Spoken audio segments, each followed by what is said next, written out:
Welcome to the Underground, the Steel City Underground, the black and gold standard for Pittsburgh Steelers coverage. Now, here's your host.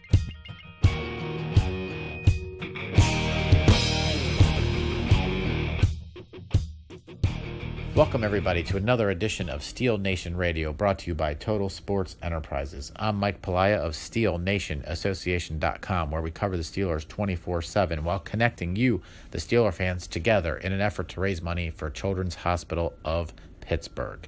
You can find my articles there. Of course, you can also find them on SteelCityUnderground.com, as well as a few other outlets. So check out SteelNationAssociation.com, check out SteelCityUnderground.com. Read all the articles on both sites and give us a listen on our podcast as well. But tonight I'm going to get into the upcoming week here as the Steelers advanced out of the Vikings game, I should say, 2-0, and they head to Chicago this coming Sunday to face the 0-2 Bears. And the Bears look dreadful thus far. I mean, the Steelers, they're 2-0, and maybe they haven't looked as fantastic as many of us would like, and I'll talk a little bit about that as we progress through the podcast here, but the Bears are dreadful. So the first thing I'm going to say coming out of the gates is I fully anticipate the Steelers to go into Chicago and destroy them. I believe I saw a stat earlier today, actually, that said the Steelers are 1-12 at the Bears all time. That's going to be 2-12. I just cannot see them going in there and losing this game. The only thing that I could see possibly wrecking this is if they look ahead to the following week when they're going to visit Baltimore to play the, to me, surprising Ravens, who I actually think will be 3-0 heading into that Week 4 matchup, and I believe the Steelers as well will be 3-0. So should the Steelers look past the Bears, like I'm doing right now, I suppose, and automatically assume they're going to win and start looking towards the Ravens, they could have trouble. But beyond that, I think this is more of another tune-up game. They had that sort of with the Browns. The Vikings, they really, on paper, they destroyed, but I think that they had, through the first couple of weeks, some issues, specifically, again, with the penalties, 13 in week 1, 10 in week 2. The yardage went from 140-something down to 70-something, but still, there are far too many penalties. They have to clean that up in this Bears game, because by the time they get to Baltimore in week 4, here I go looking past the Bears again, but by the time they get there, that stuff has to be fixed. So it needs to start now in week 3 against Chicago. I've seen a couple of other things. We know Le'Veon Bell didn't have a great game in Cleveland. He did put up 83 yards against Minnesota, but it was on 27 carries, so the yards per carry was around 3.2. I mean, he's a guy that generally is going to average 4 yards a carry. He's not really catching many balls out of the backfield yet for any significant amount of yardage, and I fully anticipate that will improve. I actually wrote an article this week discussing why I think Ben Roethlisberger, who I am not knocking in any way, shape, or form, but why I think he needs to start targeting some of his other receivers and Le'Veon Bell, because right now a significant portion, about a third of all of his passes, are going towards Antonio Brown. And as great as Brown is, and I think he's the best receiver in the NFL, and there's really not many guys you can even argue that are as good as him, but I think he's number one. I'll take him over any receiver.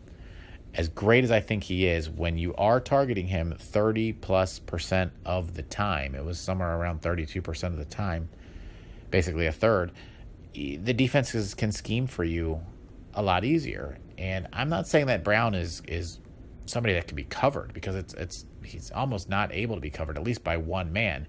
But if they know you're going to go to him, 1 out of every 3 plays, they can double him up.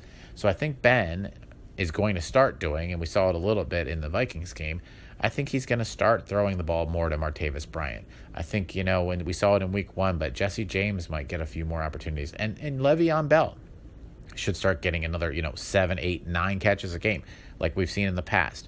I do think we're going to see that in Chicago. I think Martavis Bryant is such a huge asset. I mean, he's 6'4". He's very fast. I think he's actually faster than Antonio Brown. At the very least, they are identical in speed. He is a great red zone target. He is a great third down target. He's a great deep threat. Antonio Brown does it all too. I don't want to take Antonio Brown's catches away at all.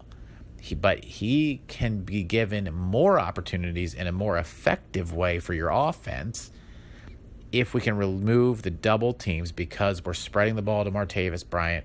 We're dumping it underneath to Le'Veon Bell or Jesse James. We're getting Juju involved. We're getting Eli involved a little bit more in the slot. I think Ben needs to show that trust a little bit more in the receivers, and it's hard for me to blame him for having a little bit of a lack of trust in those guys. Martavis wasn't there at all last year. Eli didn't necessarily produce in that championship game against the Patriots. Of course, he had Sammy Coates and Kobe Hamilton that didn't do anything in that game. If he had these guys, though, Le'Veon Bell was hurt in that game. If he had Martavis, if he had Le'Veon, that game could have been different. I'm not going to sit here and say they would have won, but that would have been a far more competitive game. I guarantee you that. And I think that we saw it with Martavis this past week against the Vikings, and I think we're going to continue to see that. Now, he only had 3 catches, but it was 91 yards. On the season, he's averaging 21 yards per catch. He can stretch the field. So if you get him 5, 6, 7, maybe even 8 balls, I don't think there's any reason why Antonio can't get 8 or 9 balls. But the amount of targets that Antonio gets may come down, and that's a good thing. We're going to spread out where the balls go and make the defenses have to guess a little bit more. Make them have to cover Martavis Bryant one-on-one and Antonio Brown one-on-one. And if those guys aren't open, which by and large they will be, but if they aren't, now you dump it off to Le'Veon. And he's going to improve on his running game too. We'll cover that. But now you dump it off to Le'Veon. Jesse James, Eli in the slot. You've got so many options. And Ben is a top 3 quarterback in this league, in my opinion. He knows that. I think he's just working back towards that. And I really believe in Chicago, you're going to see that. And this is the week to do it. Because like I said, they shouldn't look past the Bears, but we'll do it a little bit. They need this quote-unquote final tune-up game here, even though it's the regular season, to get ready for the big boys in Baltimore, because they are far improved. Their defense looks great. Now, again, who'd they beat? They beat Cincinnati and Cleveland. Both teams don't look very solid. Of course, we beat Cleveland as well, and we struggled with them a little bit more than Baltimore did, albeit we were on the road. But they do look to have an impressive defense. Joe Flacco ended up playing these games where we thought he might not. He's obviously, barring an injury in week 3, going to be there in week 4. He's passed upon us pretty well over the years. So we need to have our defense aided by our offense. And yes, the Steelers put up 26 points in the second week, 21 in the first. I think that this offense, if they run on all cylinders, is capable of 30 to 35 points a game, no matter which defense they're playing. And so if Ben can start spreading it out here against Chicago, which I do anticipate he will, if Le'Veon can get the running game going a little bit more on a yards per carry average, somewhere closer to 4 or above, which I think he's obviously very capable of doing, you're going to see the success that I think this team can have. And that's going to happen in Chicago. I really see that. Defensively, there's not a whole lot that they need to really stop. I mean, Mike Glennon's the starter, although there's some talk that Mitchell Trubisky could get some time this week. Glennon's completing 67% of his passes. He's got 2 TDs, 2 picks. I mean, run-of-the-mill guy. He's okay. They've got nobody running the ball right now. I believe Tariq Cohen is who it is. Yes, he leads a team with 79 yards through 2 weeks. That's just not getting it done. I mean, their leading receiver has 103 yards. They're just not a big threat. They are on a downward spiral, this team. There is no reason that they shouldn't go to 0-3 and the Steelers should go to 3-0. I just don't see them being a threat. I just don't. So we're gonna go in there and sort of see the Steelers, I think, tweak some things, play with some things, because, as I've said, this is sort of the final tune-up before they get into the meat of the schedule. This is the time to do it. Defensively, I think that they need to continue to rush the quarterback. I believe Watt will be back. It will be interesting to see, if Watt takes some breaks or if he doesn't play, if James Harrison ends up getting any time, let alone more time. Through the first 2 weeks, he's played a total of 4 snaps. As you all know, those were all in the Cleveland game. He did not play against Minnesota. Anthony Chiquillo took that spot when Watt went out, and he filled in great. They're just saying that it is what it is, basically, for lack of a better way to put it. Harrison's going to get his time. Will that be in Chicago? I think he'll see some action. I understand that he wasn't super pleased after the game for having not gotten in 1 snap. I mean, that's not his MO. He didn't come back to not play, and I'm sure he's voiced that.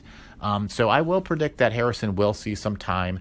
I don't think it's going to be a lot. I think, max 10, 12 snaps. I think part of this, and they're probably not saying this, but I still believe that part of this is to get him rested and keep him fresh for both the stretch run and then, assuming they make the playoffs, the Super Bowl run. And I said that on last week's podcast. I said that, TJ Watt playing as well as he did against Cleveland and Harrison in that game only getting 4 snaps was a good thing long term. But you have to understand, of course, where Harrison is coming from. He doesn't want to play 4 snaps in 2 weeks.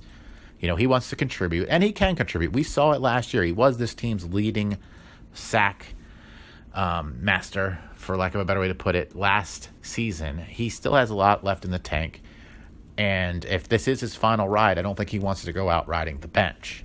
So we'll see him play in Chicago.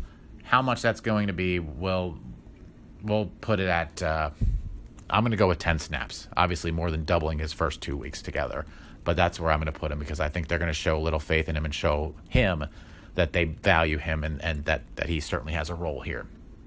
I also think that we have to look at Watt and see how he comes back from being hurt for the very first time. It wasn't significant, but how do they handle him if he does come back, and how does he play? Is he going to slow down? I don't think that he will. He doesn't strike me as that type of guy, but how's he going to play? I think he's going to be aggressive, assuming he's out there. I actually am going to project a sack for him. I think he's going to be very impactful. He's going to disrupt the passing game, and I think he's going to obviously disrupt a very putrid running attack as well. So I'm feeling pretty good about him. I'm not necessarily feeling great about the secondary after 2 weeks. Nothing horrible. We haven't seen anything horrible. But I tend to think that last week would have been a little bit different if Sam Bradford had played. I'm not saying the Steelers wouldn't have won the game. I fully believe they would have won the game either way. I don't think they would have held the Vikings to 9 points. I think it would have been closer, somewhere along the lines of, if we keep the Steelers at 26 points, it would have been something along the lines of 26-17, 26-20, something like that.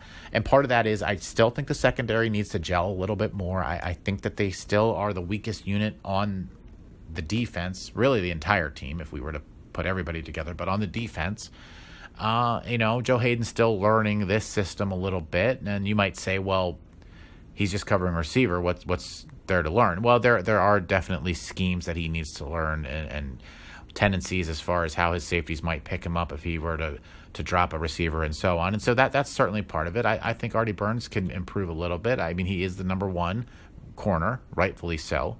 But, he hasn't played as his best abilities yet. Mitchell and Davis, I also think could improve a little bit. And I think this is another good week for them to do so. I think they can take some chances this week, with how they scheme and maybe bring in some corner blitzes and so on. And I think they will do that. But, this again is sort of the last week to do that before they get to Baltimore. So it's going to be interesting to watch the secondary and how they sort of progress and see if they've gelled a little bit more after the first 2 weeks and how they play. But overall, I feel like, the defense has done more than enough to be satisfied. Offensively, to go back to that side of the ball, 21 and 26 points, I just haven't been super impressed by them. They've won. They won convincingly in the week 2, but there's so much more out there. I just don't feel like they're necessarily on the same page. Some of the deep ball calls are a little bit odd to me in situations that don't necessarily call for it, 2nd and 8, and then again in 3rd and 8, when they could just run routes that are 10 yards to get a first down. I feel like some of the balls are just not making sense as to where they're going. And some of that's the defense, obviously. Some of that's the play calling. Some of that's Ben ad-libbing. But all of that together, I think it needs to be improved. And that goes back to my spreading the ball out. I think the offensive line has pass protected pretty decently. But, the rushing offense isn't there. And, we can't put all of this on Le'Veon. He's hasn't had much through the first 2 weeks. He did pick up 83 yards, as I said, against the Vikings. But, the holes haven't necessarily been there yet either. And we need to consider that. And this is where I think that they need to see some improvement against Chicago, and I think they will. I think Le'Veon's going to get less carries this week, about 20, but I think his yards per carry are going to go up. I think you'll see about 4 yards per carry, so I'm going to give him about 80 yards, which you might say is, it's 3 yards less than what he got last week. Yes, but on 7 less carries, and where he's going to make that up is going to be in the passing game, where he's going to catch 7 or 8 balls for 30 or 40 yards. He's getting close, and I think we're going to see them break out against the Bears. And this offensive line needs to show that as well. Now, what I would like to see, and I don't think we're going to see it based on the first 2 weeks, is I would like to see James Conner get 5 or 10 carries a game. And that hasn't happened. I mean, his 1 carry he had against the Vikings was for 9 yards. He's showed some power. He's showed some speed. I think that he can offset Le'Veon a little bit. Le'Veon doesn't need to get 27 carries like he did last week. I mean, especially because we know he gets hurt down the stretch sometimes. And last year it was in the AFC Championship. I think that they can give him 20 carries and give Conner 5 to 10 and rest Le'Veon a little bit more to save his legs, because he is valuable. And then when we get down the stretch or we get to the postseason, you give him the ball 25 to 30 times. I think that makes sense. But I don't think Conner's getting an adequate chance yet. I'd like to see that improve. That won't be the case against Chicago, in my opinion. Maybe, Conner gets 2 or 3 carries. I see that as being the max. We'll see. But overall, I do think they're going to go in there. I think Ben's going to get his yards. I think he's going to spread it out. I think Martavis Bryant is going to be the biggest receiver in terms of impact this week. Antonio Brown's going to get his catches, but Martavis is going to be the guy that's the most impactful. Le'Veon's going to average 4 yards per carry. Defensively, TJ Watt is going to get it done if he plays, which I do believe he will. I also want to mention Bud Dupree. I think, we saw him last week. He does have the ability, and I think with him on the other side, they have such a dynamic duo of outside linebackers. I think he's going to show up with, I'm going to give him 2 sacks. I think he's going to get to the quarterback. I think the Steelers are probably going to net 5 sacks minimum against the Bears, because they're going to bring the pressure, whether it be Glennon or Trubisky or both. I don't think they're going to let up. I think they're going to be relentless. And I definitely don't think the Bears get more than 50 yards rushing with any of the backs combined. So that's it for now. I think, they're coming out of Chicago 3-0, heading to Baltimore the following week 3-0 to face what I believe will be a 3-0 Baltimore Ravens team. And we'll be talking about that big matchup next week. But in the meantime, listen to us here on Steel Nation Radio. Read our articles at steelnationassociation.com and, of course, steelcityunderground.com. And all of this is brought to you by Total Sports Enterprises. Thanks again. I'm Mike Pelaia, and we'll catch you next week after the Steelers are 3-0 heading to Baltimore. We would like to thank you for listening and remind our listeners to follow us on social media and our website, www.steelcityunderground.com.